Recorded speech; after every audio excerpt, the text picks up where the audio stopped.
Adapun nan tadi pantang dihindari laku parangai dek bindalu sifat cilako di bawahnya. Tak kalau bamuloi inggok menempe di kulit dahan duduk di jong-jong rantiang. Elok labaso batang limau urang bataduah di bawah naik dijamu dibari makan temalam jaga lapia.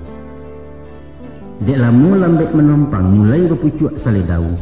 Yan hari bertambah rimbun urek menjala-jala juo kini melilit mengulampai. Akia kato sugahan kalam. Nyobaran tiang badan rampak, badaun babungo kambang batang gampa urek mencakam. Kalahlah nanasa dan tibo. Kini limau tinggal junamu ujudnya nyato labindalu sumpah bagum membatang guangkan.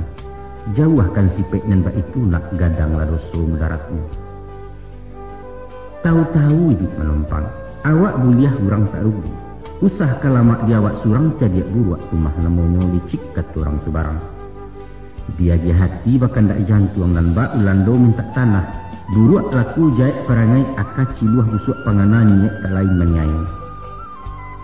Banasehat para pujangga, jangan ciptakan kebahagiaan di atas penderitaan orang lain. Atau bahasa populer Minangkabau, lama di awak ketujuh di orang. Kok raso di bawah naik, pareso di bawah turun, itulah timbangan rang babudi. Santano budi nalah tupuh nak alam sampai langkah tetumbuak sulit petenggang bakalaka badan disisiah kurang banyak. Dangalah pantun orang dulu. Dek ribuit rabah lapadi dicupak datuk tumangguang. Kalau duit ndak babudi juga tagak kumarican guang.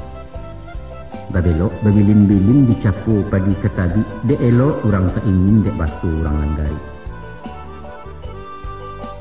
Ketumbuh bendok samang, tenggang ngamanah kebinaso, pitaruh di paliaro martabat di jindong tinggi caliakan basuh budi bayi.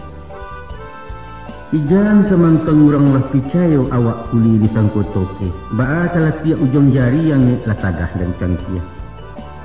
Nyampang anak hidup di rantau, agak-agak di kampung urang. Bumi dipijak usah lambang lawi hitam buah jan bariak menyamuk indak mengaruahi. Turuitkan nadai carosinan isi cupaknya nan tatagak tiru ragian nan takambang. Kok bakato di bawah-bawah, usah pengih di penggisia kecek mekue cek jantan. Lah nyato si pontong tak bajari cincin nameh baparagokan. Urang lah mati ndak makan rimah disapu kailaman pantangkan bana tunakan uang. Membunyikan TV jo radio, usah sehabis-habis putar. Tenggang subalah menibalah. Mungkin anaknya baru lalu tagaduah urang sedang damang pikiran sama-sama ibu. Semantang awak naik onda karena lah urang jalan kaki. Karena potong indak mamba anak nan bedo kabut di belakang bunyi knalpotnya namanya Yesus. Kesimpulannya, walau bindalu nan tatuduah ambil ibarat jai tibar, usah menari teh bangkai ayah tak suko tentang itu.